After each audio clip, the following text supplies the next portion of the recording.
Good afternoon from Oxfordshire in England and RAP's offices, and a good morning to you. And it's a real pleasure to be able to take part in this Textiles Fashion Forward Thinkers and to be able to talk about the UK's Sustainable Clothing Action Plan and European Clothing Action Plan.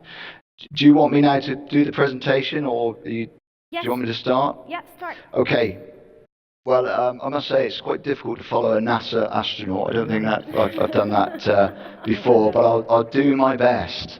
So a little bit about RAP. So RAP's a not-for-profit organisation that works with governments, businesses and citizens to create a world in which we source and use resources sustainably. So our impact spans the entire life cycle of the food we eat, the clothes we wear, and the products we buy, from production to consumption and beyond. I'm going to focus on clothing, obviously, and my colleague Claire, who I think is in the audience, will talk about food a bit later. So RAP is an evidence-based organisation. So what is the evidence? And I think, Miriam, you mentioned a bit of our evidence earlier when you talked about the impact of clothing. Can you? Yeah. So in this year we published Value in Our Clothes, the Cost of UK Fashion. So it looks at the progress of the Sustainable Clothing Action Plan from 2012 when we launched the Sustainable Clothing Action Plan 2020 commitment, and the benefits of collaborative action. And last year we also published, as you can see on the slide, the Market Situation Report, which looks at the amount of clothing bought in the UK, the amount that's in active use, and also the amount of clothing that's exported. Can everyone hear me okay? Yes. Yes. Okay.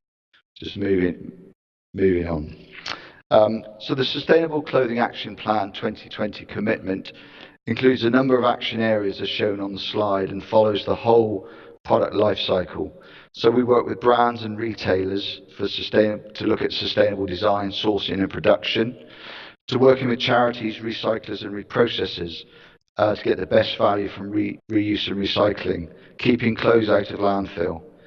And one of the big impact areas that we focus on is working with consumers, because the in-use phase of clothing has a big environmental impact. And we have a Love Your Clothes campaign, which is our consumer behaviour change campaign. And one of the other areas which we focus on extensively is extending the useful life of clothes. So if we can make clothes more durable and reduce the fast fashion turnover of clothing, I think as I mentioned in the video earlier, that's a great way of reducing the impact.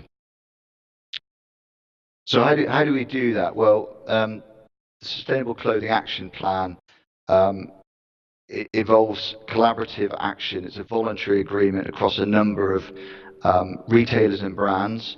So in the UK, we have, although there are a small number of retailers and brands, they actually account for about 58% of the market volume of clothes. And then we also involve the charities and recyclers and reprocessors, which help keep the clothing out of landfill. So what we did, and when we talked about evidence, when we started the ESCAP 2020 commitment, one of the differentiators between ESCAP and the other clothing initiatives that are out there is that the ESCAP signatories agreed a set of targets that collectively they would attempt to meet through various improvement actions. And so we've just go back a slide. So we've got the targets for 15% of carbon footprint reduction, water footprint reduction, and 50% of waste to landfill reduction. And this is where we are as of 2016.